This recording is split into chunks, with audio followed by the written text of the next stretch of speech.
Hello, gamers from around the world. This is Boxenberger, the video game enthusiast from Germany, and I would like to welcome you to this special Sunday episode of the World of Gaming. Dutch, we are back on a Sunday this week, and apologies to everyone. I was traveling for work reasons this week, and so we didn't have the chance to do the podcast this Thursday, but with all the stuff happening in the industry right now, we definitely thought we have to do a show this week. And so we are doing this week's podcast on a Sunday. And I would like to welcome everyone who tunes in live to this very unusual hour for us. I want to say a big welcome to everyone who listens after the fact, either here on YouTube or on Spotify, Apple Podcasts, wherever you're listening. Welcome to you guys. And Dutch, my man, how are you doing? Yeah, I'm doing well. Just a little bit of hay fever, a little bit of itchy eyes. So which is why I haven't got the camera on today. But otherwise, I'm here. Yeah, just chilling out, bug free in the room now. I've got insect nets over the windows, so I can eventually have the window open and it'd be nice and cool in here. We do have those in the bedroom. I don't have it in this room here. So I always, but I can't shut the windows. It's too hot here in Germany. So I have to keep the windows open and deal with the bugs, man. But I should yourself an install insect one. net. You remind me. It's like every podcast we do, I'm getting annoyed by all the mosquitoes flying in, and I never do something about it. Maybe I should just put something on the window. Yeah. You can get them pretty cheap these days. I know. You may as well. It's not the price, it's the laziness, man. Anyway, again, a big welcome to everyone who tunes in this Sunday evening. Hope you guys are doing well. And we gonna have plenty to talk about here today, with a lot of stuff happening, especially on over there at Redmond at Microsoft, and studios being affected worldwide. There's plenty to talk, and before we do that, Dutch, we need to talk about the most important thing in gaming, and that is, or are, of course, the games that we are playing. So, guys in the chat, let us know what you have been playing recently, and Dutch, what kept you busy this last week. Yeah, we were having this discussion offline, and obviously we're going to take it online. But I'm in a bit of a gaming funk at the minute, so I've been playing a bit of Switch, playing on a bit of Pokemon and things recently, and that's not because I particularly want to be playing Pokemon all the time. It's just because currently on both Xbox and PlayStation and PC, for that matter, there isn't anything that's really grabbing me where I really want to play it. So I've got like Death Stranding installed. I've reinstalled Sunset Overdrive on PC the other day. Ooh, that's a good one, though. Yeah. So I've started a game on PC. So I'm going to keep that on PC for a PC playthrough. I've got a bunch of stuff on. I was going through Hogwarts Legacy for a platinum on PlayStation, and I've got a bunch of things I need to play on there. But it's one of them things where you turn it on and you sit and you stare at the menu screen and you go, "Nah, I'm not really in the mood for this." And you turn it off, and then you end up just looking at the menu and looking at all the games. And I've got the alters installed that people keep raving about and saying how great it is, and I've played like 15 minutes and I'm like, nah, I'm not really in the mood for this. So then I end up just picking up the Switch and just playing some really easy old RPG called Pokemon, which doesn't require any thought whatsoever, and just we all have these phases occasionally, right? Yeah, I know that feeling, man. There's plenty of good stuff coming soon, man. I can't wait for Tony Hawk next week. Really looking forward to that. And Mafia is just around the corner. It went gold. So there's a lot of stuff coming. Dutch, I was traveling this week a lot, so I took my Rock Alley with me, and there is this big Steam sale. Well, there's always a Steam sale going on, but I bought. There's an actual summer Steam Fest. Exactly from the 8th till the 10th soon. So yeah, and the it might be a good idea to get your future Xbox library, aka your Steam library, going. Yes. I've already got a few PlayStation games in there. I've already got a few of them already in my library. I've got Ratchet and Clank Rift Apart. I've got Spider-Man. I've got Final Fantasy. I've got Horizon. I've got a few of them already on Steam, you see. So nice. I'm not sure. I would have to look, but I think I never bought a PlayStation game on PC because I usually just, since I have the PlayStation anyway, I just buy it there. But yeah, man, Batman Arkham Origins caught my eye. It was like on sale for $3, and it annoys the hell out of me that this isn't in my backwards compatibility library, because you cannot buy that game digitally on the Xbox store, and so it's not in the backward compatibility. So I just bought that, and Max Payne 3 for that matter, because the same goes for Max Payne 3. And I've started those two games, and mostly I've been playing whilst traveling Arkham Origins again, and it is such an underrated Batman game, man. It is really good, actually, with some epic boss fights. I know you're not the biggest superhero fan, but it is a damn good game. So I bought that and played a lot of that, because I haven't turned on my home console, or home PC for that matter, in the last couple of days since, traveled. But that's the beauty about handheld gaming, man. And the more I play on my Rock Alley, the more I get used to these handheld games. At the beginning, when I bought the Alley, when it came out, like 3 years ago, 2.5 years ago, something like that. It took me a while to getting used to play these, AAA games on handheld. Yeah. Handheld gaming at that time was for me the Switch, but it's kind of different to play a Mario or Mario Kart on a handheld than like games like Batman shooter or anything. But it is just phenomenal. Even the old, now you can say old, Rock Alley is just a fantastic device to keep you company when traveling, man. That's just awesome, and I cannot wait for the new one. Anyway, let's see what the chat has been playing. Ray Oid is still playing Oblivion Remaster and a little bit of Halo Infinite and GTA 5 Online. Awesome, man. Nice. I have yet, that's a good thing here, I have yet to finish the Oblivion Remaster. I've saved the final main mission. I haven't done all side quests yet, but I stopped right before the final main mission, and I have to finish that, actually, man. And Raid Oi says at one point a good cheap game, RoboCop, was on sale for $5.99 for Game Pass subscribers.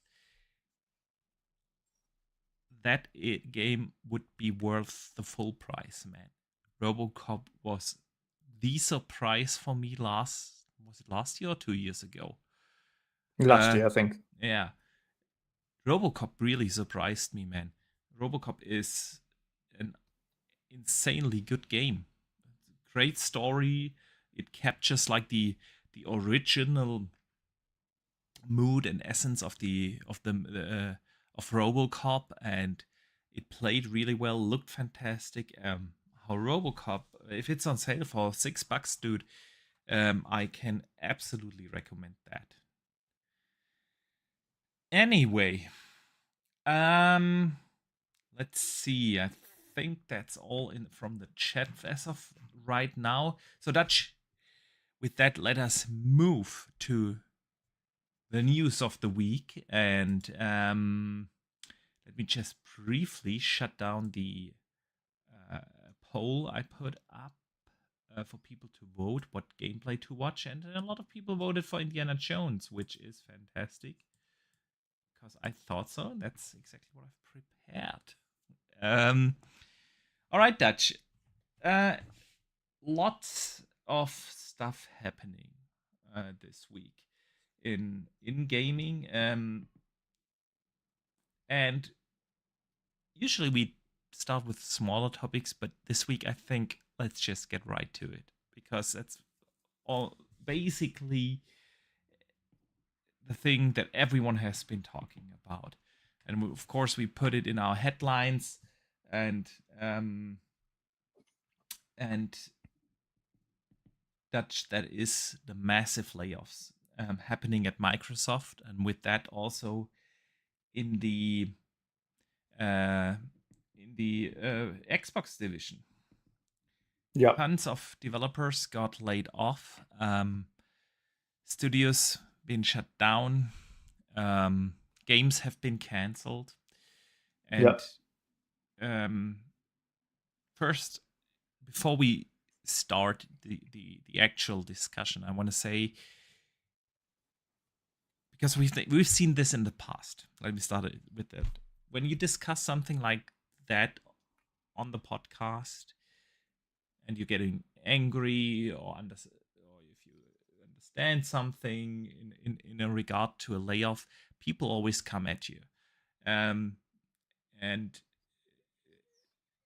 we've gotten so many messages in the past when we talked about layoffs that we wouldn't properly pay the respect to the people affected. And so I want to say, before we dive into the entire discussion, of course, the most awful thing about this is that thousands of people lost their jobs, that have to provide for families, and I do hope that everyone lands on their feet swiftly. It's awful especially in this day and age where the economy, not just in the US, but also in a lot of other countries that have been affected by these layoffs, is in the way or in the state it is. And I know it's hard to find employment right now in most countries, and so I do hope that the people that are affected, man, recover from this swiftly.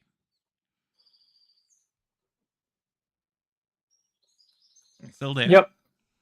Yep, I agree. I hope they do find a job very quickly. Again, it's large corporations. We'll get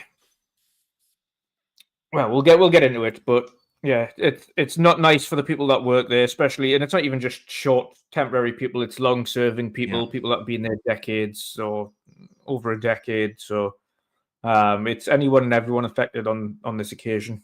Yeah. So, yeah, never nice. It's never nice, but we'll be discussing it a little bit further. Absolutely. So, let's get into it, man. Microsoft has laid off or decided to lay off around about, different numbers are reported, but around about 15,000 people throughout the entire organization this year. Those numbers include the layoffs that already happened earlier this year, but still. And I've seen a lot of discussions already online, of course, on X, on Blue Sky, everywhere. People are discussing this. And let me put one thing up front. This isn't a decision that is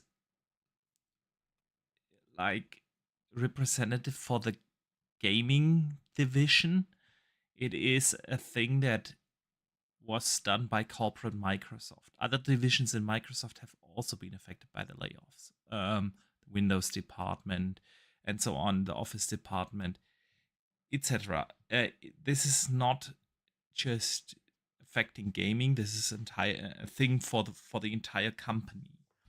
And Dutch, we've seen different reports out there that this is due to or Microsoft intends to free up resources so that they can invest even further into AI. And that's the decision behind this, to lay off people, to have more capital to invest into AI. So before I give my thoughts on this, let me hear yours. What do you think about these layoffs and them being done because of the investment for AI and shareholders call for bigger investments into AI and so on? Yeah.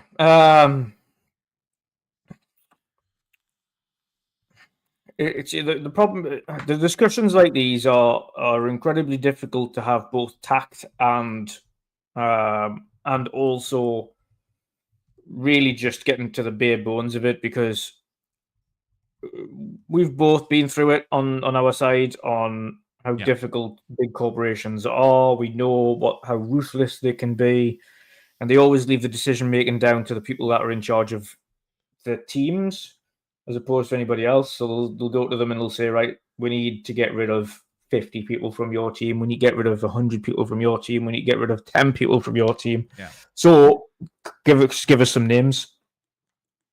And then those names are down to the manager of each individual team, and then the management of that team. And even then, the person who picks the people that go to the first management might also get picked by their management. Yeah. So it's a big clusterfuck, but that's how it works with big corporations. But on another side, they are big corporations. In terms of whatever you think of them, how you think they should be, how you think they should act, throw it out the window. They don't care. It's horrible to say that, but businesses don't care. They all talk about being a family, and this business is a family, and that's the most bullshit rhetoric line that you'll ever hear from any business ever. It's just this business is a family thing, which all of them do, is just a ploy in order to get people to work more, to try and work harder, to make them feel guilty for not doing something, for spending more time on themselves or having more time for their own lives. So it's a family type of rhetoric that some of these large corporations do bullshit, and some of these people need to focus on just looking after themselves first and foremost.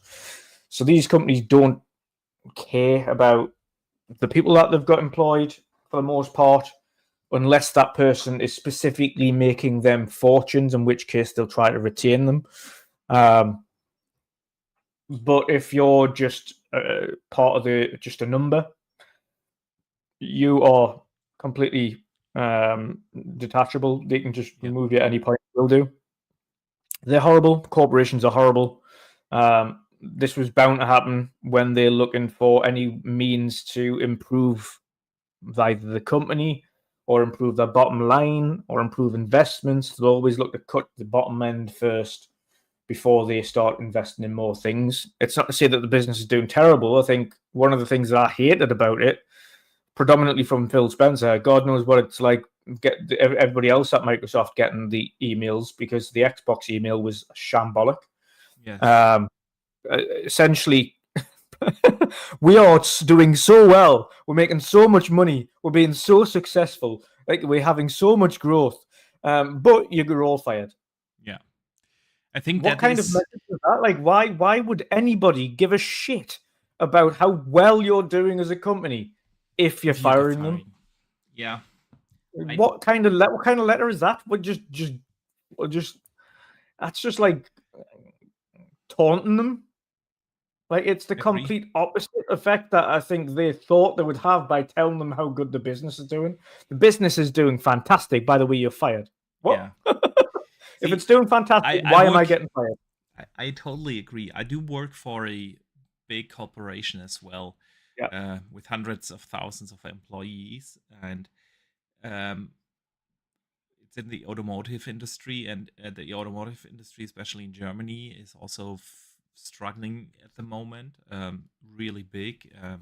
Not just my company is affected, but basically every company that works in automotive right now is affected. Layoffs are happening on an even bigger scale, actually, than what happened at Microsoft.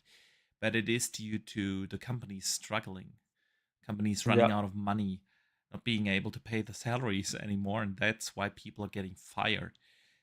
And it is a very different story if it comes to the same result for the people affected, of course. But at the end of the day, the messaging,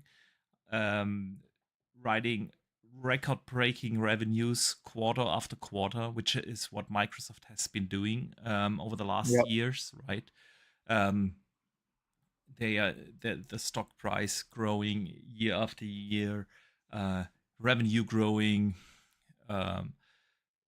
It's a very different messaging than if you are on your peak of your performance as a company, and then to just lay off the people like that.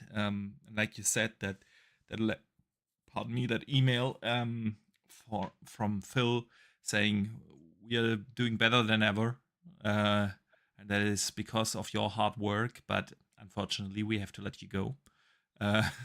This is just a super contradictory and ridiculous statement. Yep. And I do agree I with would be unbelievably pissed off, not because of losing my job, but the message that they're trying to give us. Like, absolutely, if I was doing if I was so great and this success is down to me, why am I losing my job? Yeah. Like, it literally doesn't make any sense, and I think that's the most terrible messaging I've ever seen for a company to try and let people go, because it is completely contradictory as to what you've just said. The company's doing extremely well. Everybody there is the reason why it's doing well, but we're going to let you go. Yeah. Make that make sense? It doesn't make sense. It's a really shitty message. Absolutely. I'd rather companies like this would just be brutally honest and just say, listen, the reason we're letting you all go is not because of how well you're doing or how well we're doing as a company. We're streamlining procedures because we're going to invest in X, Y, or Z. We don't need your positions anymore. We're going to literally get rid of this. Just cut to the chase. Yeah. This is about the bottom line. Ultimately, we're trying to streamline our staffing. We're trying to do what we need to do, and we need to cull the numbers. It isn't down to your performance, although the people that are remaining in their job may have performed better than you. Just be honest. It has to be about performance in some way, shape, or form. Has to be. It's not always about investing in AI. It's a very good question. Because I do agree with you. On the other side, if you look at some of the cutbacks that they made, I'm not sure if that's really the case. Bloomberg and others have reported that it is simply due to the fact, hey, we need to cut salary costs to have free money to invest into AI. And I'm really not sure if that's such a smart thing. They had the chance with OpenAI, right? If they would have invested a few years ago properly into OpenAI and just bought them outright, they probably wouldn't be in that situation right now. And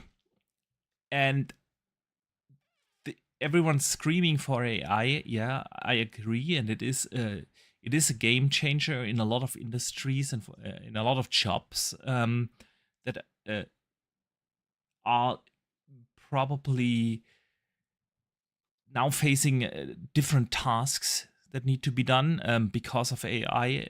No doubt of that, and it is a huge market for them.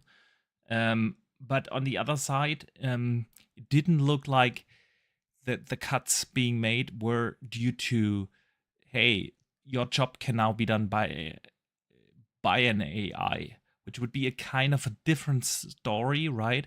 It is simply, hey, we need more money. We instead of paying you the salary, we just invest that into new servers and whatnot.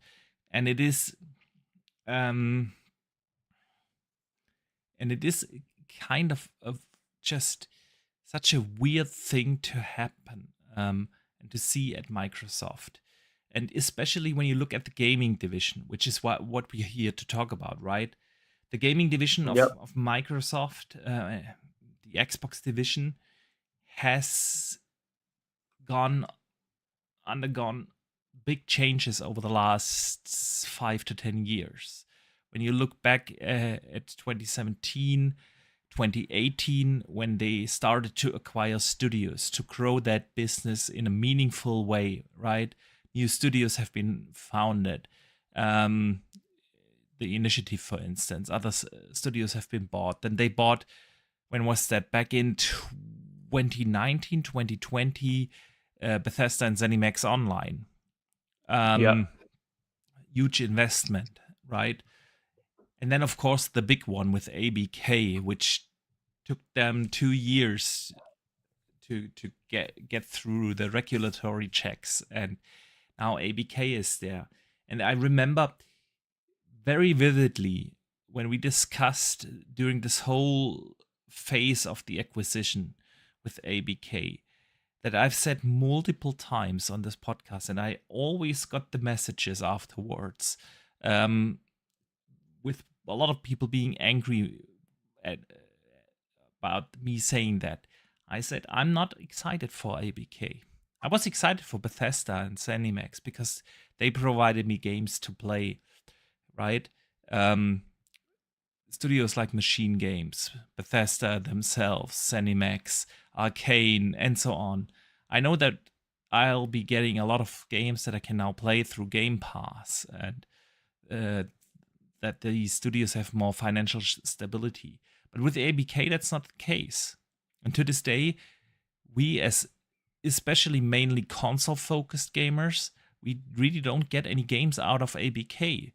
It's all about Call of Duty, right? Call of Duty is the only game we're getting because Blizzard is not making any console games in a meaningful way. They make Diablo every 12, 15 years, but that's about it. And then there's World of Warcraft, which is also, 20 years old, and really not pulling in new players in a meaningful way. And then there is King, which is all about mobile games. So what do I have now after the acquisition? I get a Call of Duty in Game Pass every year, which is cool. Yeah, right. But that's about it. And the other side we always looked at is that making such a huge investment is putting corporate Microsoft, or is putting the focus of corporate Microsoft in a way bigger form on the Xbox division, if you know what I mean. Xbox was this little unicorn within this huge corporation, and barely anyone cared about it, and they could do with the funding that they had, right, more or less whatever they wanted. But with ABK now, Satya and Amy Hood, and is paying much bigger attention on what is happening there. The gaming division now drives more revenue than the Windows division, right? And is, of course, they are way more significantly impacted by the corporate decision of Microsoft than they used to. So, yeah, ABK, I wasn't excited about it. It was super interesting back in the days to see how this acquisition process was going. It was an interesting discussion to have, especially for a podcaster, right? To see what's happening with the different regulatory bodies, and then the CMA declining it and denying it, and all that stuff happening. But for me as a gamer, there wasn't really much excitement about it. And I'm not saying, hey, this wouldn't have happened if Microsoft wouldn't have bought it. The Xbox division probably would still have been affected by the layoffs, but it definitely puts this whole gaming division in a very different spotlight. They have to grow now in a bigger way, right? Microsoft needs to see a way bigger return of their investment because of this acquisition, because they have invested now so much into gaming, and that's also probably the main reason why they had to grow their revenue by bringing games to PlayStation and leaving exclusivity or dropping exclusivity and all that stuff that has been super controversial in the gaming division. So I don't know how you see this, man. Yeah, I mean, there is quite a bit to it. It's really hard to really ultimately think what route they're going down with the especially after the job losses. Are they really investing that all into AI? Are they, in terms of Game Pass, is it sustainable? Is it not sustainable? We've seen people arguing about that, and ex-developers and ex-studio heads coming out of the woodwork to argue about it, and the state of the company and the state of what Game Pass is doing to everything. And ultimately, everyone's got a different opinion. For the consumer, Game Pass is fantastic. For the developers, it seems to be a bit of a hit and miss. Some developers it works for, other developers it doesn't. Ultimately, for Microsoft, it's again a little bit of hit and miss. Sometimes it works really well, other times it doesn't really do much, doesn't flinch, but they seem intent on making it work. See, on the developer side, the Game Pass discussion is really interesting because it came up again this week. Because who said it? The developer of the studio founder of Arcane came out, right, and said something along this line. I don't have the exact quote right in front of me, but so I have to paraphrase now. Said that Game Pass, right, is again destroying the industry. And I mean, they created the entire Game Pass thing as a disruptor, right? Because there was no subscription service available in the market. But every other media or entertainment format already has undergone this transition over to subscription-based services, whether it's Netflix and Disney and all the film and TV streaming services, or whether it's music with Spotify and iTunes and so on, or whether it's books, right, with Amazon and so on. There have been these subscription services in every other entertainment format, and so they built this as a disruptor.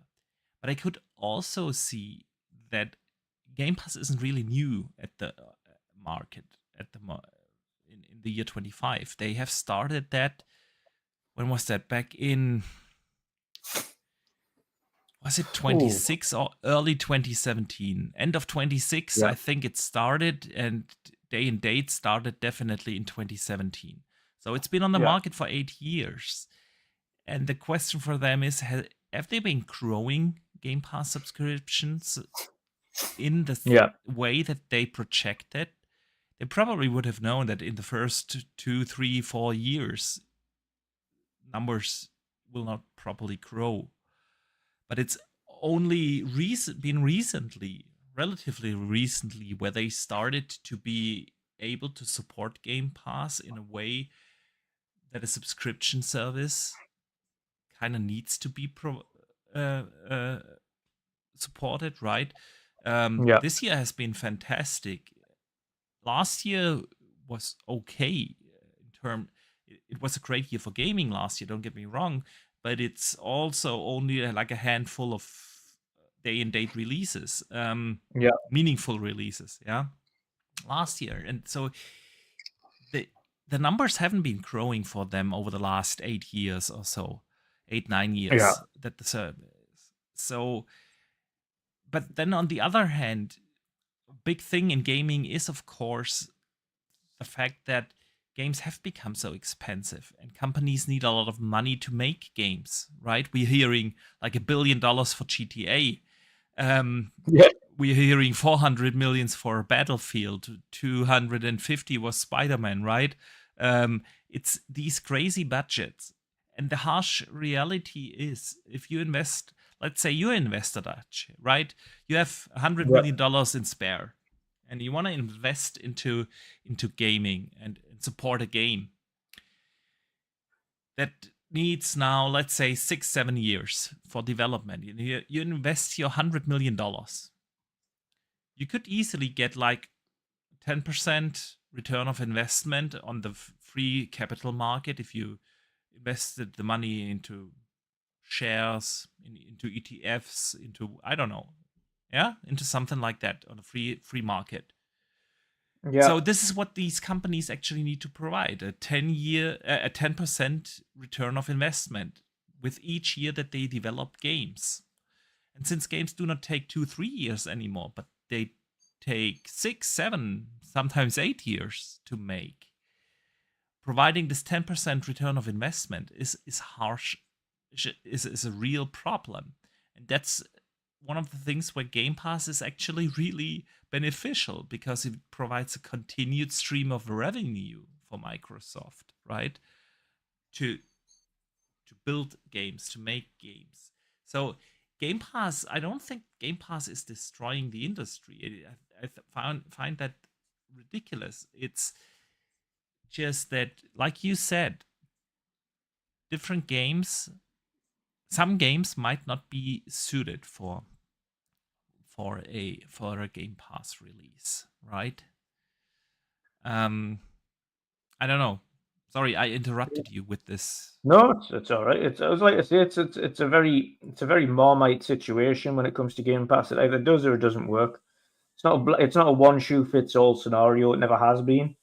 And I think that the problem is that I think people kind of, and sometimes treat, or at least look at Game Pass as thinking. I think they believe that Microsoft and Xbox think that Game Pass is a one shoe fits all scenario, and I don't think Microsoft believes that either. I don't think they think, okay, this is going to work for every game. But I also believe that they have expected bigger growth at Game Pass by now. 100%. But you can only do so much yourself. Yeah. I think, as you've mentioned, though, the only way to really do that is to make sure you're putting the content on there. And the problem they've had up until only last year is that although Game Pass has had content, has it had content that's going to drive growth is another thing entirely. It's all well and good the hardcore people like me or you or the people that are on X and social media playing loads of random games or indie games and things all the time, and it's fantastic for that.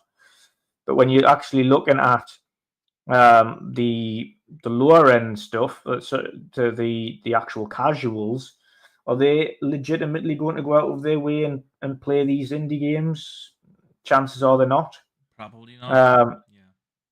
And they're going to be looking at a service that's going to be giving them big, shiny new, big AAA games or the most popular games at the time and things like that. And I think Microsoft, of course, needed to focus on that. But the problem you've got with getting these big games is that big games cost big money. Exactly. So it's not, it's also not in that circumstance just a case of, oh, yeah, we can just go and throw it all around, because you can't just go and grab every big game. Otherwise, you'll end up bankrupt. So there is, I just think people assume that Microsoft don't know this. Microsoft very well know this. They know what they need to do. They know what they don't need to do. Yes, I can guarantee not only Phil but Hierarchy would have been expecting better results. We haven't really seen what the numbers have been from Game Pass for a while now. It's, as far as we're concerned, it's kind of still probably floating around that 30 mark. Yeah, 35 maybe, somewhere in that ballpark. Yeah, But even Call of Duty being now in Game Pass didn't do like wonders, right? Nope. It nope. Of course, it Hasn't done really anything brought for in it. a few new subscribers. Then there's the question of subscriber retention, right?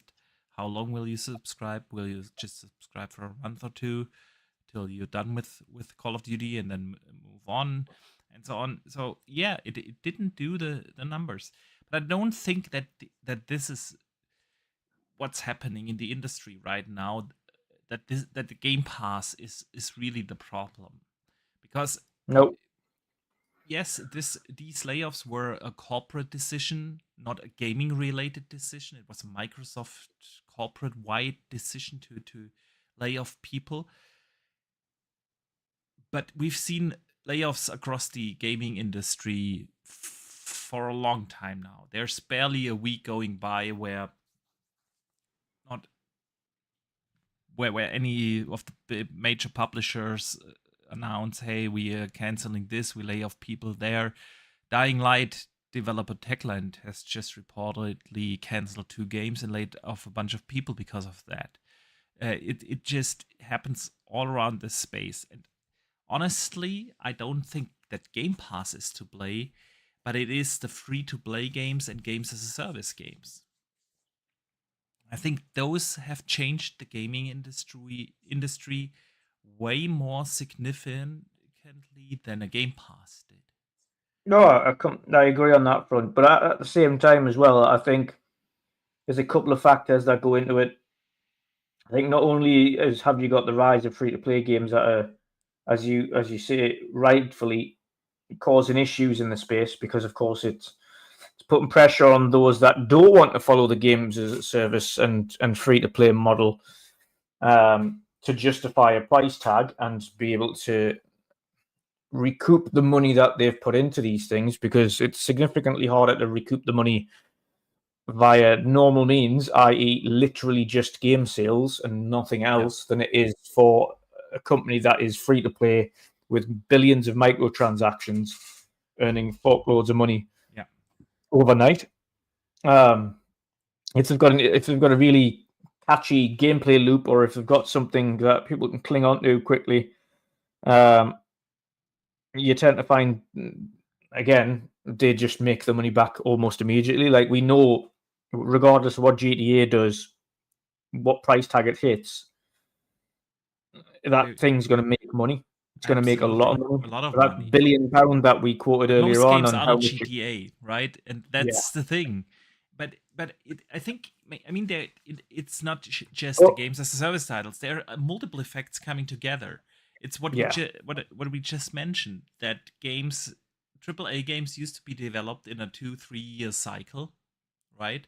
Now we're looking at 6, 7, sometimes 8 years for a big AAA game to be developed. I think part of the issue is, as well, isn't just the time scale. I think now as well, compared to what it used to be, is, again, look at the costs. The cost value that goes wrong with it now is just obscene. That's the thing, right? Making a game in 6 years rather instead of 3 is almost double the price, because the price driver obviously is salaries.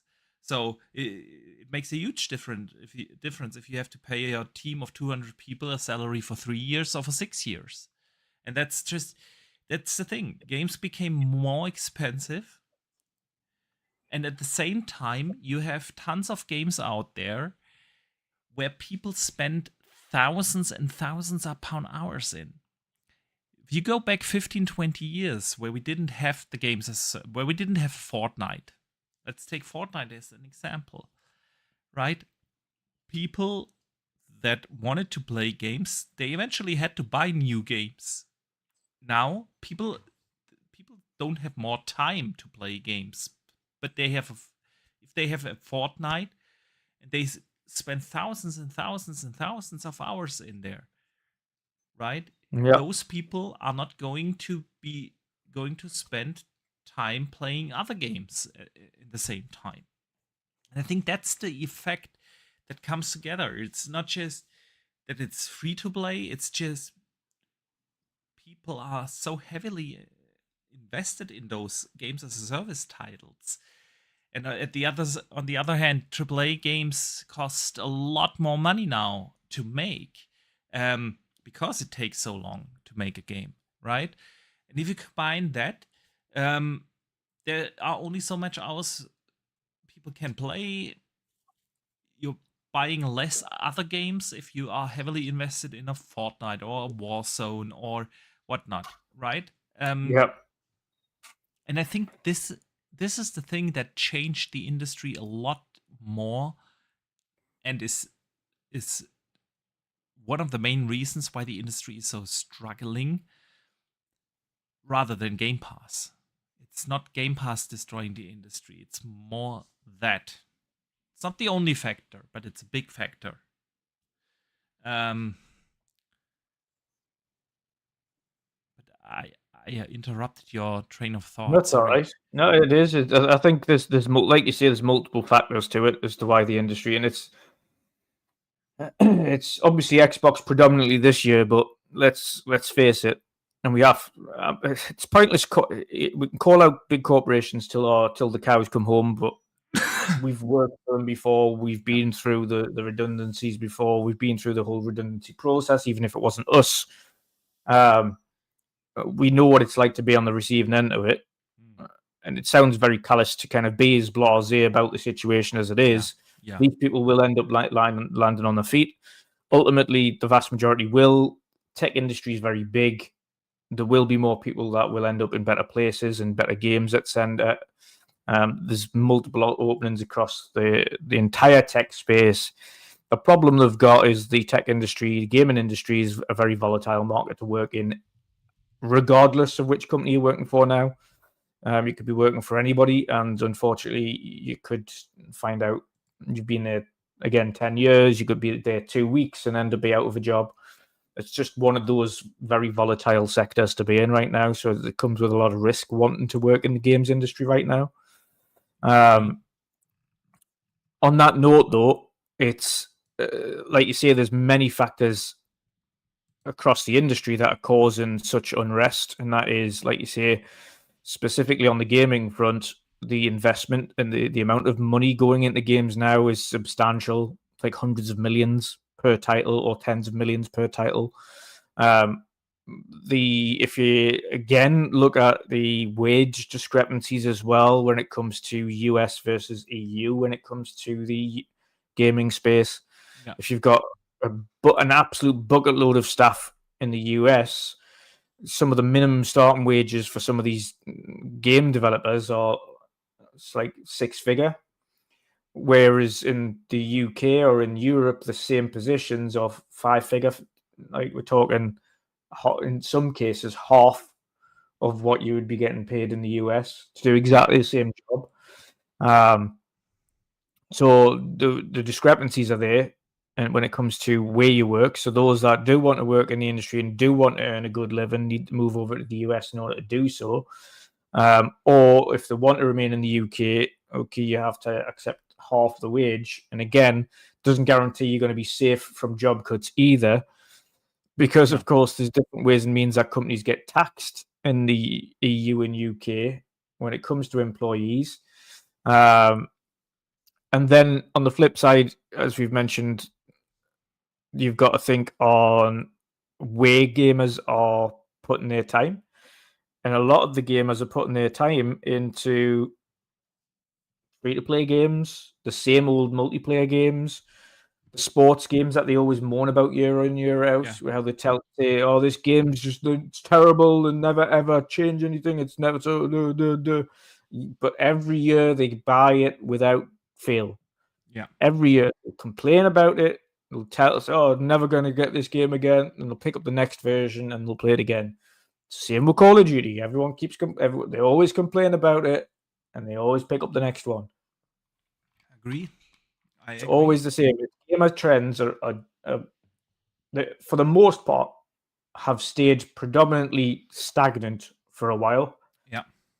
Which is why you've seen on the Sony front, we're going to go all in on games as a service, we're going to go all in on multiplayer, and then they've fallen at the first hurdle. Everything's went to shit.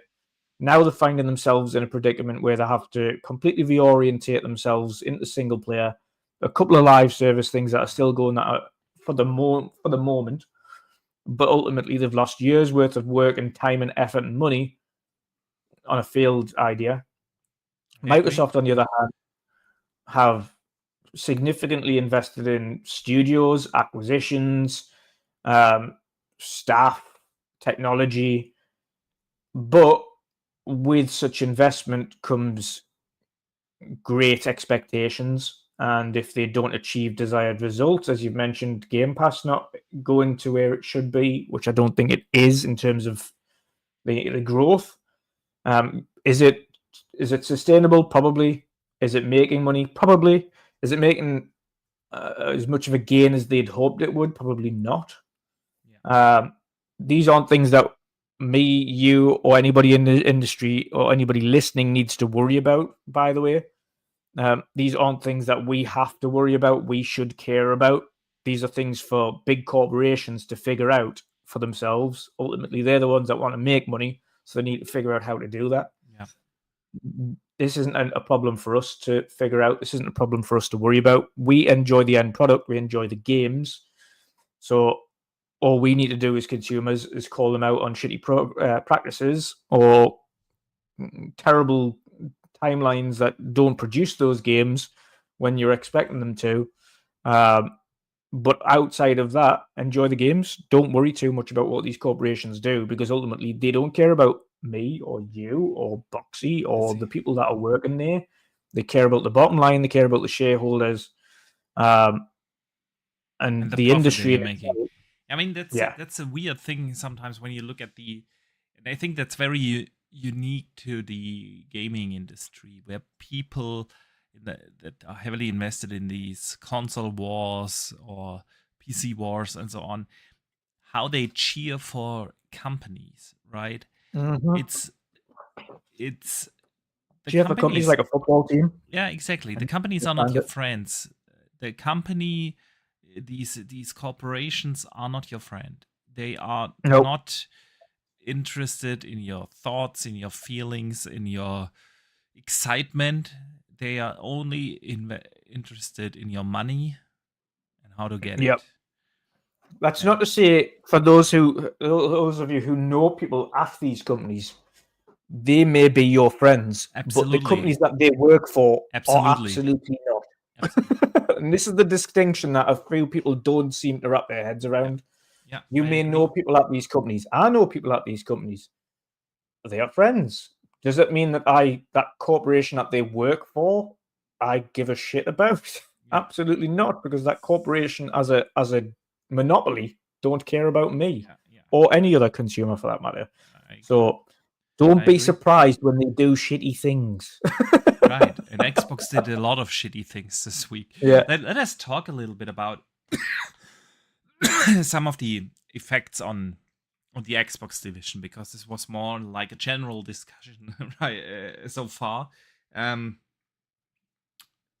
lot of games have been cancelled. Studios have been shut down, right? Yeah. And it's again, it's not very unique to to Xbox. Other publishers have been shutting down studios left and right as well. But this week it was Xbox again. After them already having shut down, the makers of Hi-Fi Rush, Arcane, and other studios, right? That they just recently acquired and then shut them down or sell them off, like I'm blanking on the name. The Spyro guys. Toys for Bob. Toys for Bob. Thank you. It's hit more studios and it hit more games. And there were some really surprising stuff in there. One of the Microsoft studios that have been in the roster prior to the recent acquisitions over the last 6, 7, 8 years was Rare. Rare announced a new game, Everwild, back in 2019. And now, 6 years later, it's cancelled, right? Yep. And that it was only a few months ago, 2 days before New Year's, when Everwild or Rare announced, hey, Everwild, they posted this one screenshot, right? And we're gonna share more news in the year, in the upcoming year. Probably didn't think it was this news. It wasn't, yeah, probably not. Probably not. Everwild being cancelled, man. What are your thoughts, dude? Listen, there's probably multiple factors around it. There's going to be a multiple, and they've mentioned as well, not just Everwild, but multiple unannounced projects of being canned. Anything that's announced outside of that, it's only like a handful of projects we already knew about, right? Or games that we've seen. But there are probably tons of other projects affected that we just don't know about yet or never will know about, right? Yeah, but what are your thoughts on Everwild specifically? It's a game that never really knew what it wanted to be. Somebody in the studio probably did originally know what it wanted to be, and then it changed. And then it changed again. Yeah. And then it's been so quiet for so long, and we haven't really seen anything from it. So it's been hard to kind of understand or get excited for it, for that matter. I agree. My thoughts are more in the sense like, what's going to happen with Rare next? Because, well, I'd say the thing with the one saving grace for Rare is Sea of Thieves is a little bit of a money spin. Yeah, but I agree. I do agree. That was a success they probably have not anticipated with Sea of Thieves, because if you remember back in 2017, 8 years ago when it launched, the game really didn't know what it wanted to be, and then they made it into this huge thing where millions of players have been enjoying it. So I do agree there. Everwild, I'm not too surprised. I don't think. If you have to X something, right? If Amy Hood and Satya come in to fill and just tell you have to X something. Yeah. Yeah. The thing for me is I don't believe when they looked at this game, they looked at it and went, is this legitimately, when all said and done, going to get the players in and money in? And it's a case of, are we cutting our losses now after this long, or are we just going to release the game and then it does nothing and we lose anyway? And I think they probably weighed up how much longer is this going to take to make? Probably another year and a half. Right. No, that's not. This is ultimately not going to recoup what we needed to do, regardless. We haven't shown too much of the game just yet. People don't know what it is, so people are going to miss it. I mean, of course, diehard fans, gaming fans like us and our community here are probably disappointed. The harsh reality is we have no idea what the game was supposed to be. We just knew about the art style, if that was still a thing, the art style that they showed like 6 years ago. And then on the other side, I do agree. At the end of the day, it comes down to performance. That's why we haven't heard probably something of layoff regarded from Obsidian, who are pumping out like 4 games a year, right? 3 games a year. Sorry, and Rare, ever since Sea of Thieves, which they have made into a great game, no doubt, they haven't been able to release anything, right? But it, of course, brings up the question, the studio is not shut down yet, but Sea of Thieves is also not at its peak anymore, right? It's an old game now. It's 8 years old. It is has declining player numbers, and people want something new from Rare. And with Everwild being cancelled now, people got laid off. Are they able? When are they able to bring out the next game? Or is this the next studio that will suffer shutdown in the next round of layoffs, which will eventually probably going to come, right? And this is, of course, something I would not like to see. And I know, because I have a lot of nostalgia for Rare, and I know Rare isn't the same anymore. Yes, after all these years, they are not the same anymore, but still, it is a studio that can provide a unique gaming experience, and I think they've shown that with Sea of Thieves, which is a game unlike anything else out there, right? So yeah, man, Everwild, no more. Yep, but again, I just don't. Rare as a studio will be fine, I think. They'll just tell them to crack a bit like the Mojang team. They'll just tell them to get on with it. Like Minecraft's doing really well. You just need to keep making stuff for that. I think ultimately they'll pretty much say the same kind of thing for Sea of Thieves. Just crack on with that. Work on the next thing for that. Like Obsidian's got Grounded 2. So you start working on Grounded 2. Oh, sorry, not Grounded 2. Sea of Thieves 2 for that matter. Yeah, could be. I don't want Red to suffer any shutdowns, man. That would be horrible. Yeah. Well, I know. Another studio heavily infected is Zenimanx Online, dude. Back in 2015, we had the first LinkedIn posts that suggested that they are working on a new project.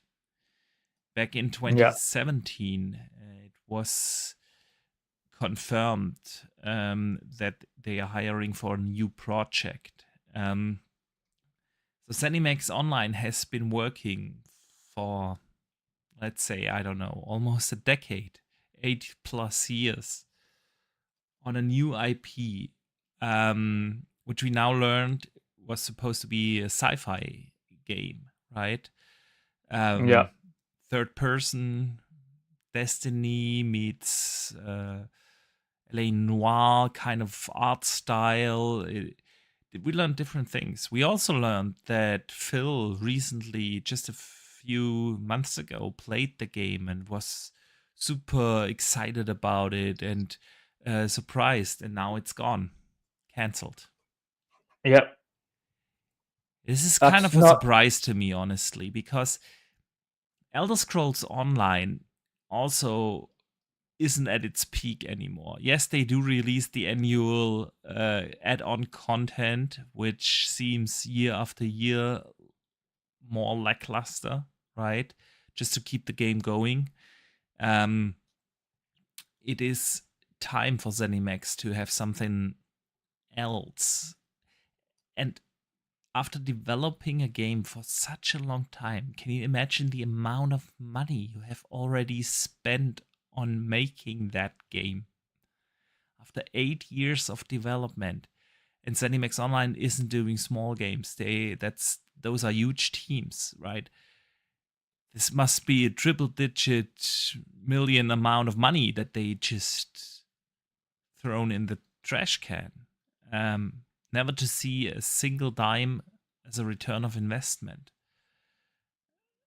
And given their current state of ongoing games, they really don't have any successful newer ongoing games. Xbox still has their Sea of Thieves. They do have their Elder Scrolls Online and Fallout 76, but all those games are old games, right? For them to have a proper ongoing live service game, a new one, would just make so much sense. So that was one game that truly surprised me to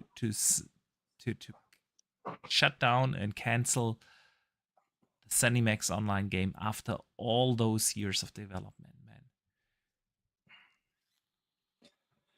It kind of does and it doesn't for me, because again, it wasn't released. Secondarily, I think a lot of the decisions are out of Phil's hands now anyway. I think regardless of whether or not he's been to play it recently, whether or I not he's seen it disagree. recently, I would anything. I would be totally surprised if Amy Hood I think comes he put, in and makes or Satya comes in and makes the decision for him which no, I games are don't think it makes a decision for him. I think ultimately he can go, oh, I've recently played this game and it was absolutely fantastic and blah, blah, blah, blah, blah, and talk to Satya about how great it is. But he just says, well, ultimately, what's the bottom line, and how long is this going to take to complete, and how much more money is this studio going to need to finish this project? And ultimately, he's going to be looking at across the board, because Satya is the money man. Yeah, but Phil is the man Satya is not making those decisions, man. I think he potentially is now. No, I doubt it. I highly doubt it. Satya comes into Phil and tells him, "Hey, you need to lay off 10% of your people and reduce your budget by $5 billion." And that's it. And how that is done, that's totally Phil's decision and not Satya's. Absolutely. There's no chance that Satya goes in and looks at what projects are at the Xbox studios and which project is that he think is going to be successful. That's absolutely not happening. That I almost can guarantee that. That's not the job of a CEO to make the decisions which games are going to be cut. And I think that makes it even worse, because I've also seen that discussion on X going on which words can you trust, Phil, on, right? It's like the strategy of Microsoft is changing so rapidly all the time, right? Last year, when was it, February or March, when they had the business update thing, and they said, well, it's only the 4 games, and now a year later we are looking at basically every game is coming to PlayStation. Things are changing so rapidly, and with that, of course, things that Phil said a few months ago are probably still not, or are not true anymore, right? Yep. And so what does it really mean for Phil if Phil is excited about a game? If he's, remember the Xbox Era podcast where he specifically mentioned Everwild. It's a game he's really excited for, and gone. A few months later, gone. Zenimax Online. Just a few weeks ago, he was super excited about that game and surprised, and apparently he couldn't put down the controller, and so on, and all that talk. And now the game is gone, right? And I think that we have seen that with Xbox under Phil in recent years more often, where they just talk too much and then things change, plans change, or they straight out lied. Also something, right? Yep. I wouldn't call it lie. I would call it marketing. Would be the more positive way to phrase it. But at the end of the day, they come out, promise you things that they are not going to deliver, or their plans change. And I also do understand why a lot of fans are that frustrated with Xbox because of that. Because what does it mean if they promise to invest into new hardware and support a great ecosystem? They just recently announced the partnership with AMD, but who doesn't say that plan is going to change in 6 months or a year, right? They've talked so much about their stuff, and of course, you and I, as content creators, love that because it gives us stuff to talk about. But the harsh reality is that we've seen so many broken promises, and the Zenimax online game is just one of them, right? Oh yeah. They talk a lot of stuff, then don't keep Yep. their promises. I don't know how you feel about this, but Yeah, I agree. I mean, it's again the only saving grace from Xbox recently has been the fact that they've started to hit their cadence a little bit more than they have. They've that started to is hit true. the release cadence, but there have been a lot of things that they've missed out on, or a lot of things that they haven't done correctly, or a lot of things that they've missed. Yeah, And that includes the games that they've promised, includes um, things that they said they were going to do, or things that they said that wasn't going to happen, or it is this or it isn't that, and then it happens anyway. And then more and more goes across, and now it's got to the point where, yeah, not just for me, for you, for everybody in all the different group chats and things, we're used to it now, but I think it's taken away from it. It has ultimately taken away the excitement, I think, for a lot of people from the around the gaming industry. brand, I agree. You can tell that while you could argue that they are in a better place in terms of games, and that should be the only thing that matters. The games you can Yeah, actually play, and they have been killing it this year, right? They have been absolutely killing it this year. They are in a better place than they've ever been in terms of game releases. And yet the excitement around the brand is gone because even though they promise us a lot of great things for the future right now, who's to say that Fable isn't getting cancelled if it needs another delay? Who's to say that partnership with AMD actually means that they are going to make an Xbox console themselves and not license stuff out to third parties, and the next Xbox will be done by Asus or Alienware or whatever, Lenovo. Who's to say that this unified ecosystem of Windows, PC, and console games actually coming together, and that they do not change plans there again? If yeah, the Rock LEX, Xbox Rock LEX isn't the success they anticipated or were hoping for, who's to? It's it's that where people feel, okay, Xbox lost their identity by giving up on exclusivity in their ecosystem, because Xbox hasn't been doing console exclusives for almost a decade now, right? They, their games have always been also on PC for the last decade. But it's the console exclusivity for console gamers that made, okay, this is what you can identify with.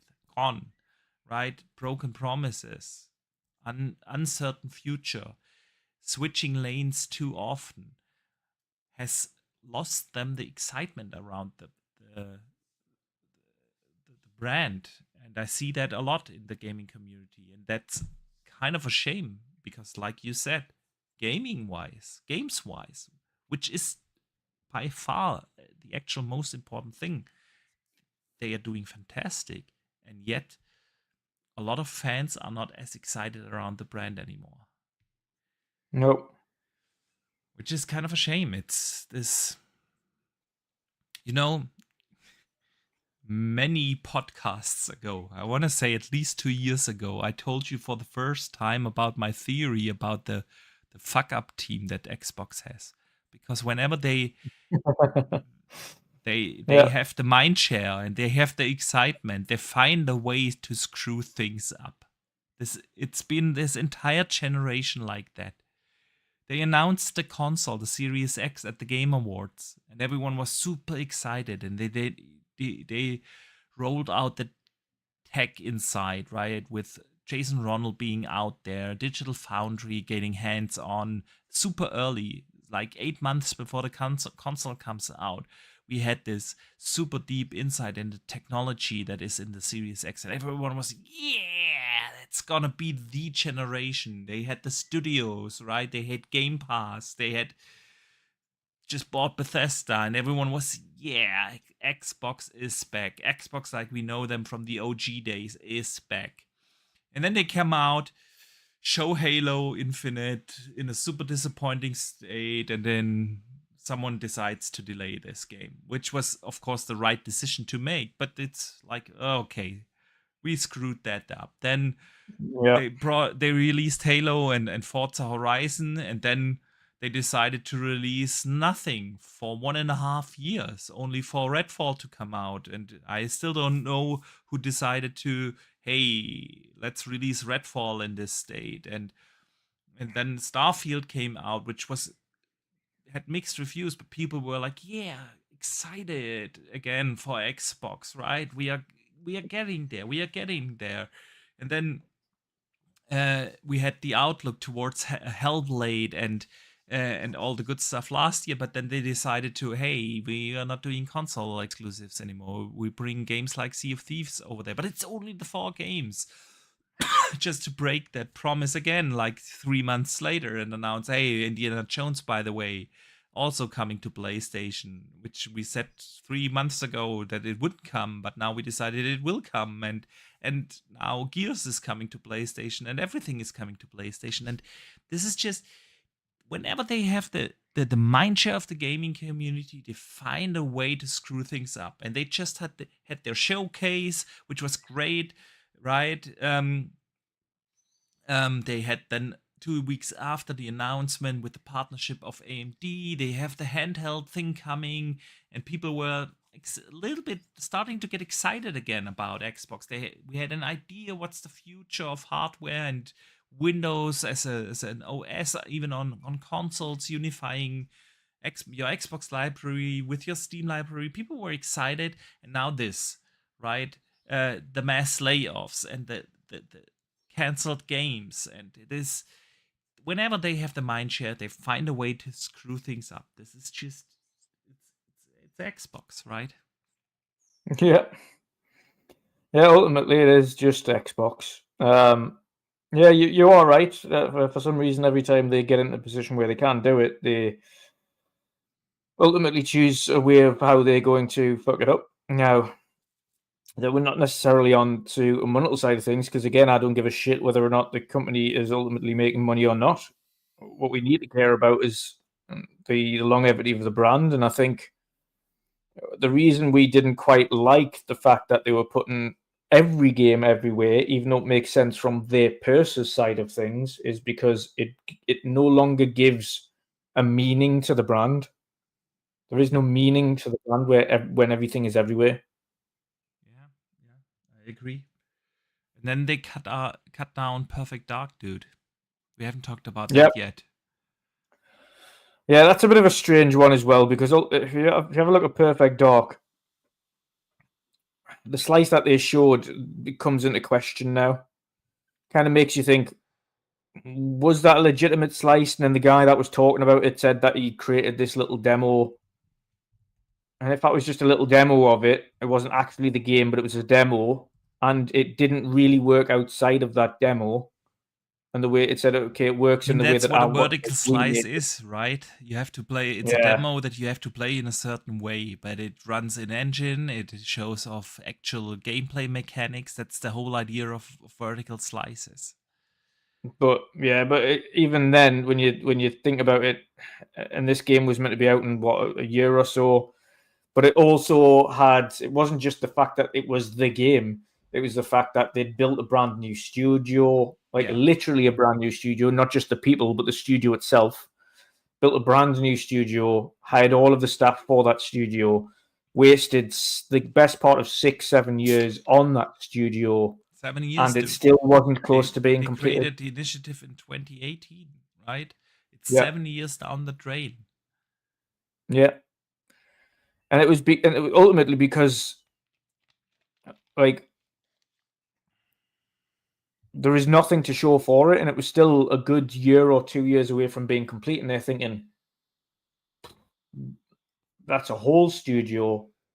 As much as we would have loved to have seen it, it's a whole studio. We've spent hundreds of millions on this thing, literally hundreds of millions, and it's still got 2 years left on it.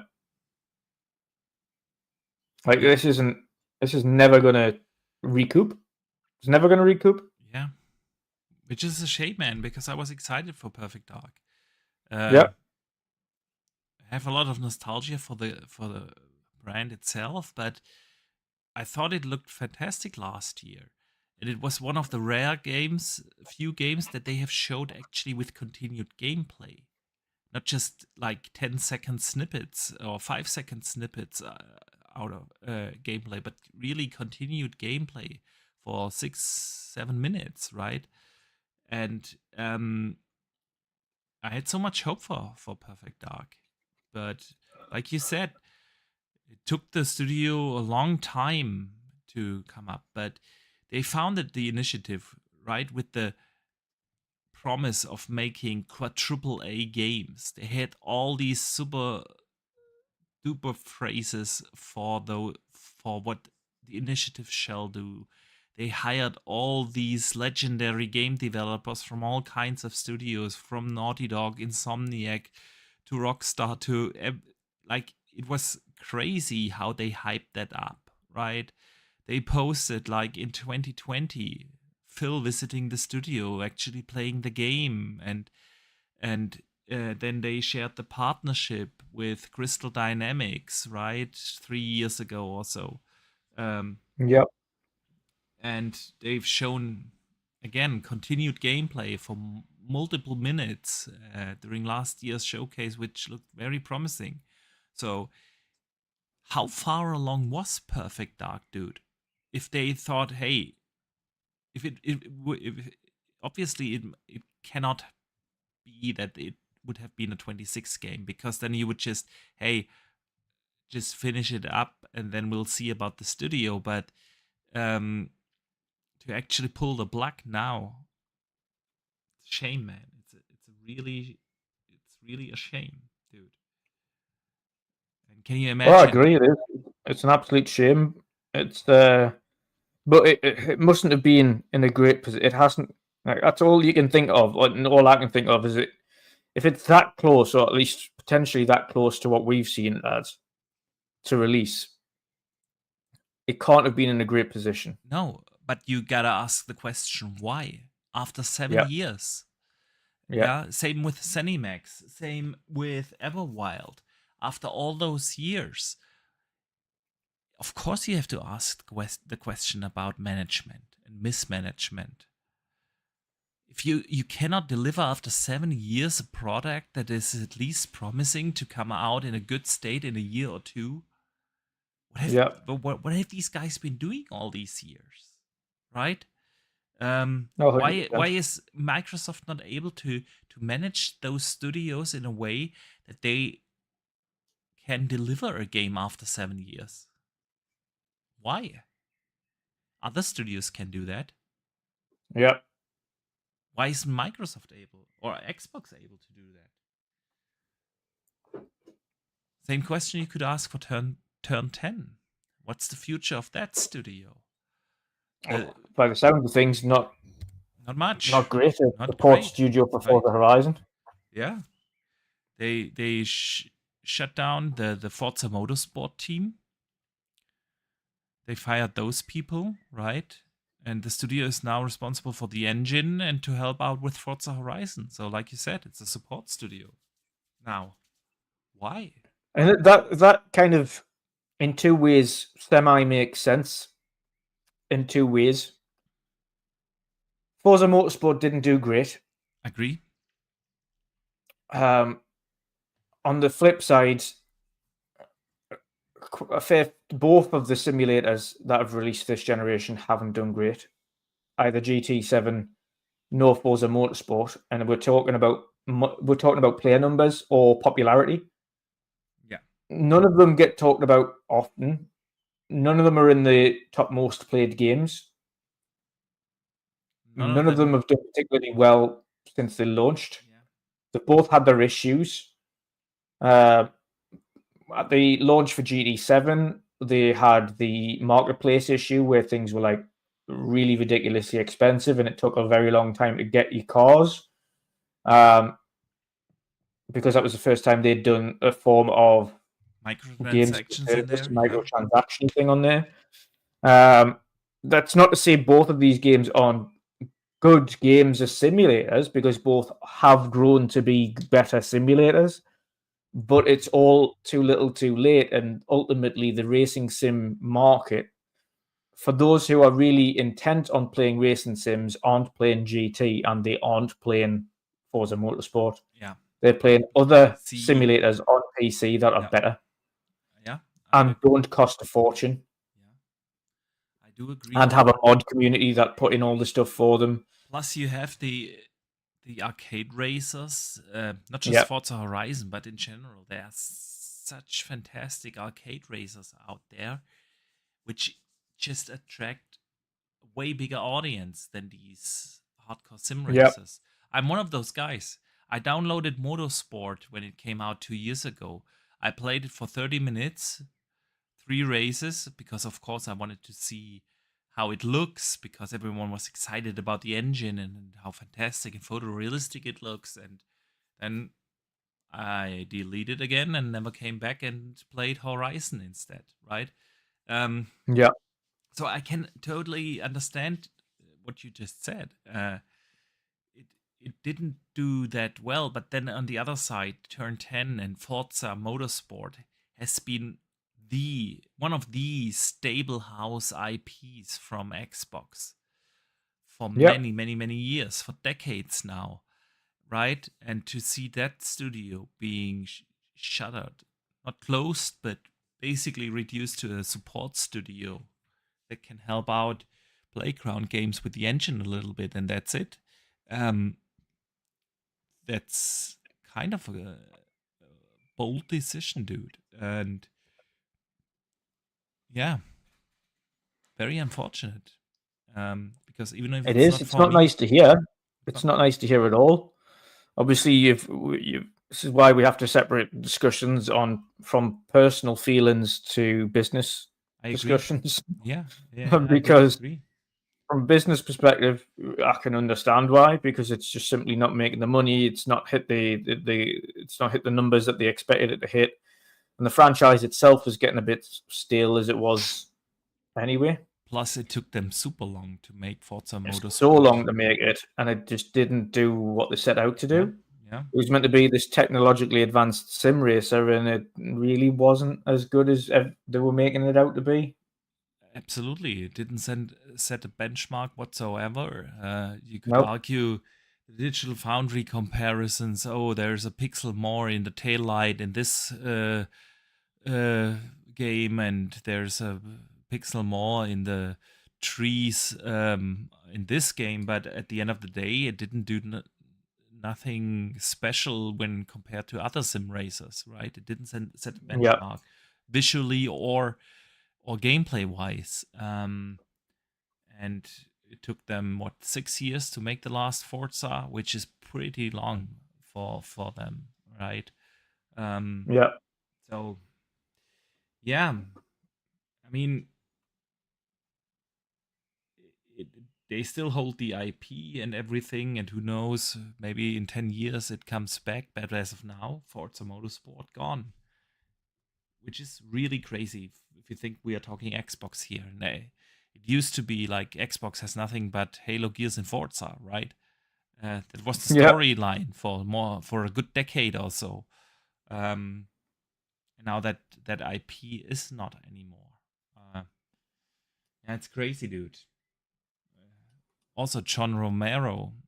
That also, if we're thinking about what you mentioned in June in terms of the next Forza, it's clearly going to be Forza Horizon, then, isn't it? So yeah. I mean, they announced Forza for next year. It's Forza Horizon, and after that, probably after Forza Horizon 6 comes out, we'll probably see Forza Horizon 7. But yeah, not a motorsport. And then the legend John Romero. was working on a game, right, which was supported by Microsoft, and now the studio is shut down. The 100 people working there don't have a job anymore, and John Romero truly is a legend in the shooter space, right? Yeah. It's really crazy to see that not even such big names. I mean, he's basically the Todd Howard of shooters, right? Not even such names are safe. Nope. It is a damn mess. So after all these canceled games that we know about, right? Everwild, the Zenimanx game, Forza, Perfect Dark, John Romero, and so on. How do you feel about the future of Xbox now and their roadmap? Because all those games were supposed to come to Game Pass, right? So they've significantly reduced their pipeline. So how are you feeling about the games roadmap and the future for Xbox, dude?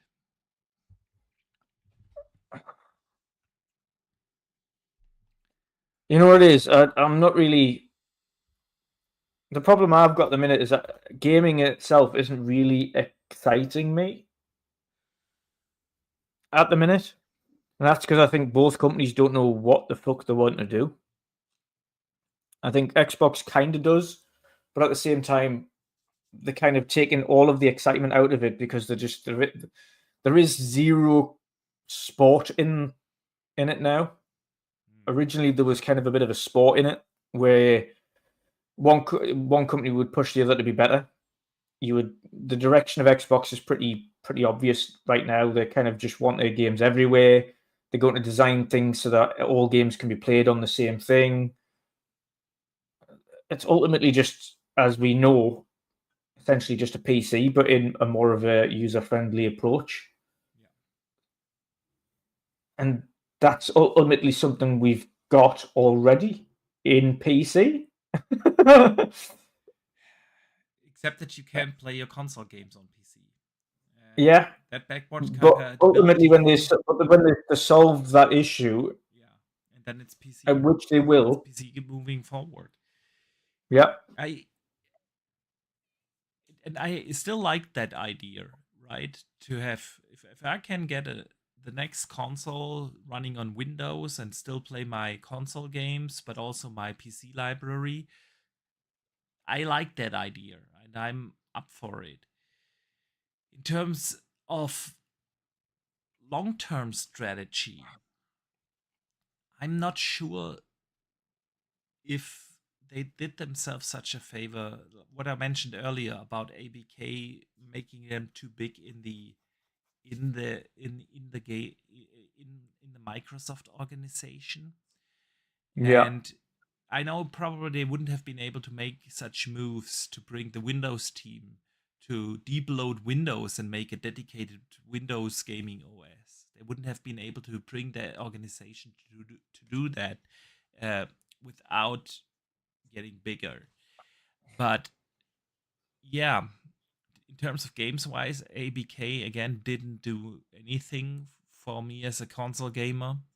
It's Call of Duty every year that is in Game Pass now, and that's about it. So yeah, I mean, they still have a pretty stacked pipeline. For this year and for next year, we will be getting, right, Gears, we will be getting Fable, we will be getting Forza, Halo is supposed to come back next year. We have Clockwork still in the making. There's still good stuff on the horizon for this and next year. The question really is what comes after? When we yeah, look at the years 27, 28, 29, and the coalition releases Gears next year, right? It'll take them another 6 years to make another Gears. So we're talking about the year 32 oh yeah, ballpark, somewhere in that ballpark. We're talking Forza Horizon. When came that out? That was 21. yeah, Took them 5 years. So we're talking 31. Forza Horizon 7 then, right? With all those studios shut down, games cancelled, is that continued streak going to progress throughout the years 27, 28, 29? It's yes, they still have Elder Scrolls in the making, but that's also probably years out. So it is the question: will they be able to continue with that awesome streak that they had in the second half of 2024 and 25 and probably 26? With studios shut down, with games cancelled, with all the things happening, and who's to say that there's not another wave of layoffs coming? If Satya needs more money to invest into AI, who's not to say that it's not gonna happen again? That this was the last time, right? Oh, absolutely. There's a very, very, very, very large possibility that is the case. Very large possibility Exactly. that it'll happen again. It's horrible to say that, but it is true nonetheless. Unfortunately, there's a very, very large possibility that there will be more of that coming as they continue to refine things, can continue to change things. So yeah, it's horrible, but it's the truth. So I totally understand everyone who is uncertain about the future of Xbox. Yes, they are short term. This year, next year, there are great games still coming, right? The Rock Xbox Alley is exciting to me, but let's be frank, it's not a game changer. It plays the exact same games that every other handheld that has been out there for years is also playing. I do have the Rock Alley already. There's not a single game I will be able to play on the Xbox Rock Alley that I cannot already play now on this, and and the same goes for every Lenovo owner and so on, and all the other handhelds out there.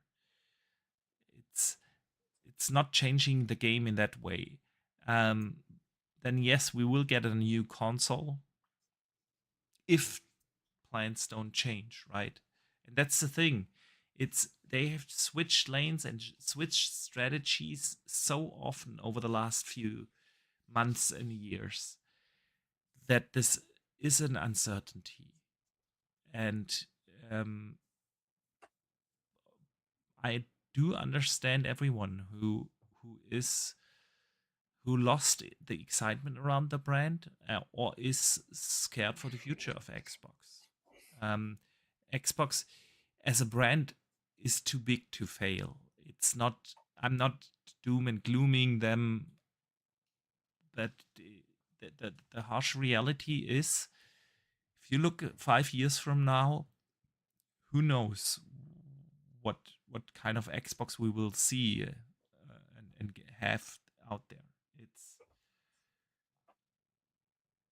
and Agent X was in the chat. It says it's hard to trust Xbox about any of the future games coming. We don't know what they will end development on next exactly. Who's not to say that eventually they will just can 343 and Halo is gone, right? State of Decay 3. Who knows if that's safe, right?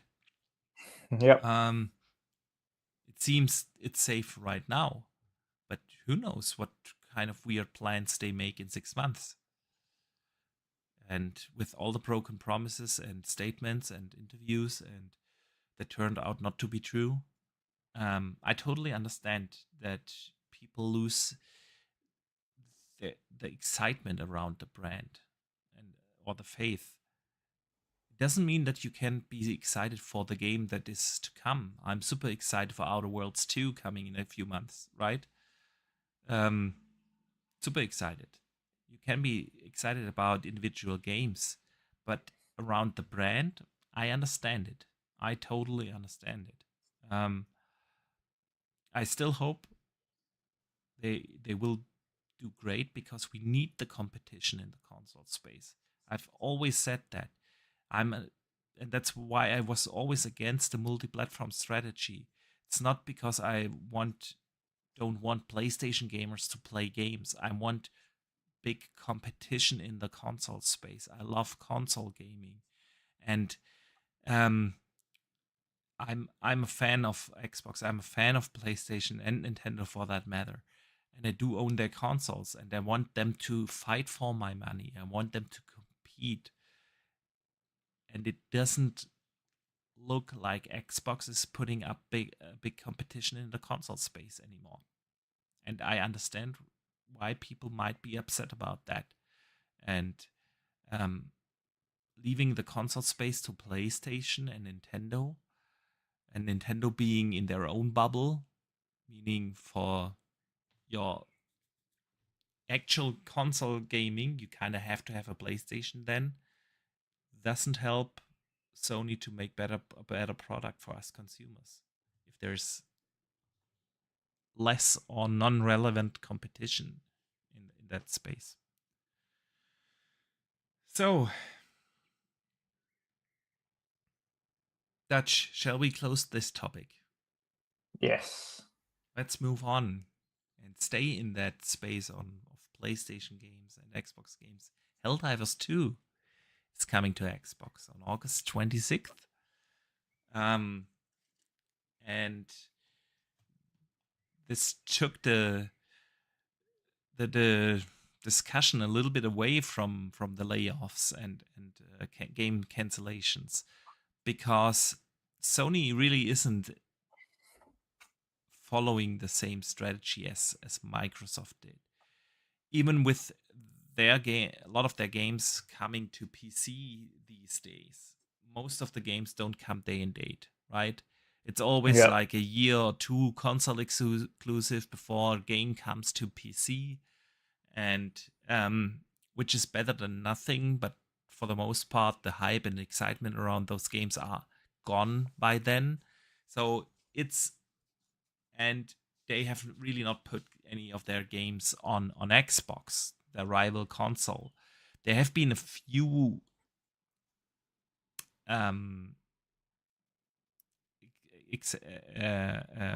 examples where it was different. MLB The Show, for instance, but that was really not Sony's decisions. They would have lost the license if they wouldn't have released it on PlayStation, on Xbox, right? So, but Helldivers is still a second-party deal, but it was heavily funded by PlayStation. It was published by Sony on PC and console, and now Sony is publishing this on console, on Xbox consoles, coming over there. So, what are your thoughts on this? Is this a shift in Sony's strategy? What do you make of this, man? I think they're just doing things a step at a time. I think it's not really a shift in strategy. I think it's just a slow mirror of the strategy that Xbox have got. It's the first time this happens, so it is for a PlayStation first IP, for their own. But I ultimately think that, again, they're testing the waters. They're doing it step by step. They're going, okay, which one first? We'll test this one. Yeah. Helldivers is predominantly multiplayer. Multiplayer will do well over there. We'll see how that goes. And then we'll go step by step and test the rest of our games. Predominantly, they'll have a look at ones that potentially need a boost in players.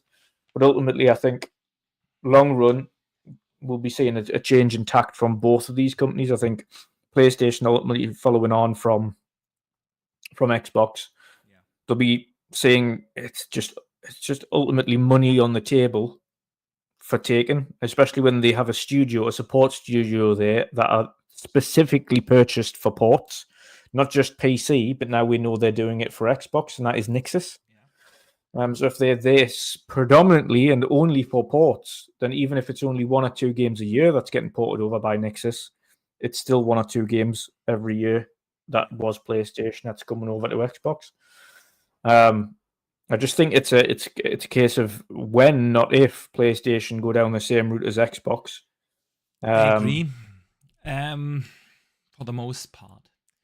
I mean, we've been super negative about Xbox in this podcast, right? And rightfully so. Rightfully so. Rightfully so, absolutely. And what we sometimes forget is in these discussions that what's the alternative, right? Yep. Because PlayStation hasn't been doing well either, with all the game cancellations recently. The games as a service strategy completely failed. So many canceled games and studios shut down. They are not doing great either. Their game roadmap is bare dry, right? We get Ghost of Tsushima in a few months, and maybe next year Wolverine, if not the year after. And towards the end of the generation, we will see the what's the Naughty Dog game called, Intergalactic, and that's about it, right? That's the roadmap, bare dry roadmap, and with Hiroshi Totoki now being in charge, he mentioned that this multi-platform strategy is something they need to look into. And everyone was thinking, hey, that means PC. PC is getting day-and-date releases. And they did that with Helldivers. And they saw, hey, Helldivers sold way more copies on, not on our PC. platform, but on PC, exactly. The vast majority of sales didn't happen on PlayStation. They happened on PC. And so, hey, is this something that makes sense? And especially with the player numbers now dropping a good year after launch on PlayStation and Steam, it totally makes sense for them to just break this barrier and bring the game and give this game a second wind. Does that mean that they are looking to bring Spider-Man and God of War and stuff like that to Xbox? I don't think so. I mean, honestly, not in the short time. Not in the. I think I can expect maybe the likes of God of War 2018, etc., to make them way over, but that's because it's an old ass game and they'll potentially make more money on it. Not even that, because they know it wouldn't make much of so much money on Xbox, and it would, that the reputation that they have to lose is kind of different.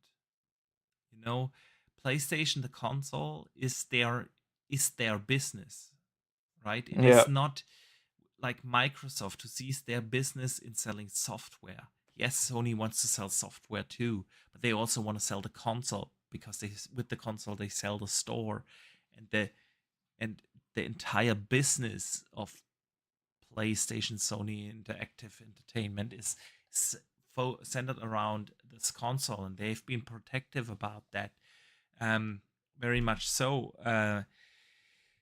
So I don't think that this is going to happen really near term, that we will see even old ass games like God of War 2018 on there. I think what Sony will do is these occasional ongoing games, games as a service games like a Helldivers, yes, but the single player games are still far away to come to, are not going to come to Xbox anytime soon. Will that change next gen? I think for Sony, that's a wait and see. How will this change the console market for them if Microsoft does deliver this unified experience with Xbox Store and Steam Store on the same device, and maybe even licensing out consoles to be built by a third party, because the consoles will run Windows, right? How will that change the dynamic in the console space? Based off of that, they will make further decisions. But that's a timeline we are talking here, at least 4 or 5 years. And in the near term future, this year, next year, and probably even 2027, we are not going to see their stable house single player IPs on Xbox. I highly doubt that. I would say, yeah, short term. Short term, you won't. I would say medium to long term, you will. I mean, I think money. that's really the Ultimately, question. the reason I say that, and ultimately, is because it's just money talks. I agree. But it will be the question: how much money will they lose if they bring their single player games day and date to PC and Xbox? What happens then to the console? What's the unique selling point of the console? And if they lose the console space declines, they will lose their billions that they make through their PlayStation store. It is a big bet to make to It lose is your one that we're currently watching Xbox make. So we'll. yeah, but the I difference think is that Xbox that the Xbox console isn't selling. Xbox yeah, would I completely agree. But my point is we'll ultimately see what effect that has, and what in terms of whether or not it succeeds or doesn't succeed, etc. through Xbox's strategy over the next coming years. And I think PlayStation will be looking at that intently as well to say, okay, Xbox has maybe got 30 odd, maybe 40 million tops consoles out in the wild of the current generation. Let's see how the next strategy impacts Xbox going forwards, because ultimately that's what it's about. How does it impact them going? Not what impacts them now, but what impacts them going forward. I think that's what PlayStation will be really looking at. yeah. Yeah, absolutely. It's they have to balance this. How can we still sell our store? They don't have a PC store, right? Yep. Um, they don't. They need. They are dependent on all those game sales on the PlayStation console. They are dependent on the microtransactions that they make off of Fortnite and Call of Duty and everything. They are depending on that as a business. And so to give up the unique selling point towards making more money with the actual games is a big decision. And I don't think that they are going to take that lightly. And it is a different decision because they are outsold. They do own the console space way in a way bigger form than Microsoft does. And so yeah, dude, it's gonna be interesting to see. But yeah, August 26th. Let's see how well Helldivers 2 is doing. Yeah, comes out the same day as Gears, dude. So PlayStation's getting Yep. Gears, Xbox is That's getting almost Halo. like it was pre-planned, isn't it? It cannot be a coincidence, dude. Nope. Absolutely, absolutely. So yeah, let's see how this will turn out. Dutch, with that, let us move to our community questions of the week. Usually, each and every Wednesday, people can write in. This time, I put up a post on Saturday, so the day before the podcast. We put up posts everywhere: Twitter, Xbox, Twitter, Blue Sky, YouTube, everywhere you can Yeah. write in questions. We don't lock the questions behind the paywall, so everyone can write in, and so did Clute. And he asks this: how doomed is Xbox on a scale from BlackBerry to Windows Phone? BlackBerry. BlackBerry was a slow transition. Exactly. Yeah, It's also making a comeback. yeah, true that, true that. Yeah, I just think Xbox will gradually shift away from the classic traditional console space. In 5 years, I can see them having released a new console. They will do that once more, and after that, they license the new Windows out to Lenovo and Alienware, and we will see consoles in that space, and then with that, consoles becoming more PCs. and it will just shift the market and transition them over. So it's probably more BlackBerry, dude. Agree. Yep, Sith I agree. Lords writes in and asks this: Who is going to win my hometown NASCAR Chicago street race this weekend? I Yeah, have no idea. no idea. We are two dudes, one sitting in the UK, one sitting in Germany. I don't know what the heck is going on in this Chicago streetcar race. Um, so we have to answer the next question, dude. Yep. Mambo Chess writes in and asks this: If you were to start gaming as if you were a child again in 2025, what console, PC, handheld would you ask your mom to buy you? Only allowed one, and why? Thank you. It's really a great question. What was that again? If If you you were could, to start gaming as if you were a child again in 2025, what yeah, console, PC, handheld would you ask your mom to buy you? Only one allowed. console, PC, handheld, the ROG Ally X.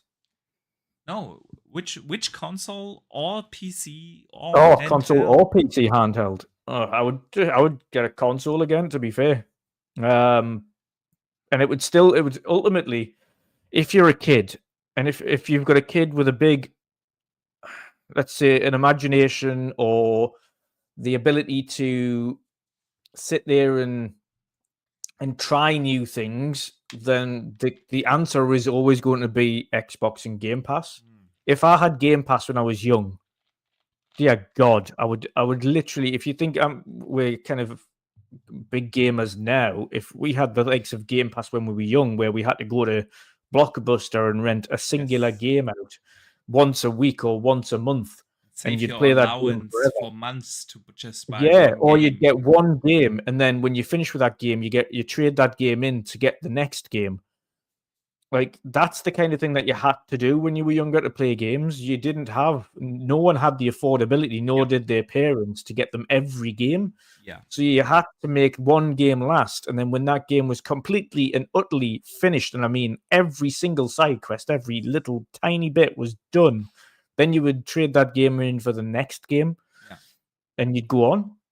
If I had Game Pass when I was younger, that wouldn't be an issue. I could play hundreds upon hundreds of games. So if I was younger now and I had the gaming mentality I did when I was younger and I had access to Game Pass, dear me, yeah, Hmm. it's always going to be Xbox and Game Pass. See, I Always. have given this thing a lot of thoughts in real life over the last 2 years or so, because I'm in that position where my kids start to game now, right? Yeah. And I totally understand what you're saying, and probably that's obviously the most logical thing to do, and just say, hey, there's 500 games you can play with Game Pass on an Xbox. But I thought about exactly what you just described. Yeah, when I was growing up, I had to save my money to get a game, or get super excited for months for Christmas until I get Goldeneye. This is like, and that made me value games. If you had access to all the games as a kid, will you ever learn the value of a great game? You're stuck at a boss. Everyone knows what that means in a game, and you get a little frustrated. You just download the next game, start the next game as a kid, because kids use or play games different than we do. But if you do have that one game, there's nothing else for you to play, you're gonna focus on beating the boss, and that's a good lesson. Stick with it. Learn to deal with frustration. I'm not in that ballpark anymore to give my kids full access to Game Pass as the first console. It's different, yeah, because you could argue it's a whole different discussion. We could have another podcast for 3 hours to fill about that. It's also when my son started to use WhatsApp, for instance, the kids are using WhatsApp way differently than we adults do. Everyone is using WhatsApp, right? But the kids are using Yeah. it in a very different way than we do, and it brings out different things in kids. And the same goes for gaming. If you have access to all those games, the kids will never learn the value of a great game, and Nope. to learn about the frustration, and to that they need to learn the skills. So that's not it. It's also not Nintendo that I would recommend. It is simply for the fact that nobody plays Nintendo anymore at school. It's really surprising to me. If I look, if my sons come home and tell me, what do your friends play? Nobody. And we are talking here like 7. My youngest is 7. My oldest son is 9 years old. The 7-year-old kids, they do not play Mario anymore. They Nope. just don't, right? It's Minecraft, it's Roblox, it's Fortnite, it's stuff like that that they are playing. So my first recommendation would be ask what the friends are playing. Depends on really what your friends are playing. I wouldn't give them unlimited access to Game Pass. If Xbox is the console of choice, then I would do that. But most kids, at least here in Germany, have a PlayStation at home or PCs. And with that, I honestly think the handhelds that are out there. I do have the Lenovo. There's a moth right here in front of me, which annoys the hell out of me. But Yeah. because the handhelds do solve a big problem at home. Do you really want to put a TV in the room of your kid, of your child? Depends on the age. But I'm in the ballpark where a 70-year-old doesn't need a TV in his own room. But then he occupies the living room all the time if he plays, and the handhelds do solve that problem. Yeah, they can play the games. PC, it kind of looks, at least with Xbox, is going to be the future. So better start early building your library there, right? Yep. It's also a super valid option. And if you want to play on the big screen, buy a 20 for $20. You can get the best docks ever. I think 15 euros cost my dock for the Rock Alley, so I can just beam my stuff on the big telly, and that's it. It's also a super valid option. So, great question, not easy to answer. No, no, I would say it isn't. It isn't. I'm thinking more of yes, of course. You've got a valid point. What are kids playing now compared to what we were playing when we were younger? I'm just thinking more of more on what I would have loved when I was younger compared to Yeah, what my kids would like now. I agree. Of course, it does sound like the dream of any kids, any child, just to have access to hundreds of games. But then it turns out that all they are playing is Minecraft and Fortnite all day. Yeah, So unfortunately. that's the thing. That's the thing. All right, Dutch. With that, let us come to an end of this week's podcast. Very unusual spot for us to do it on a Sunday. Was simply because I was traveling for work reasons this week. Didn't have the chance to do the podcast on Thursday evening. I want to say a big thank you to our awesome community who tuned in this Sunday evening. A big thank you to our listeners on Spotify or Apple Podcast. And Dutch, before we let everyone out, let everyone know where they can find you, man. Indeed, yes, you can find me everywhere at Wondering Dutch, and here again, and usually on my own channel for the podcast. This week I didn't do it on my own channel, just did it here with Boxy.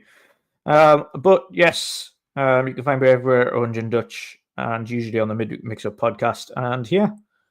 So until next time, people, have an awesome evening, and I will see you all again either next week or the week after.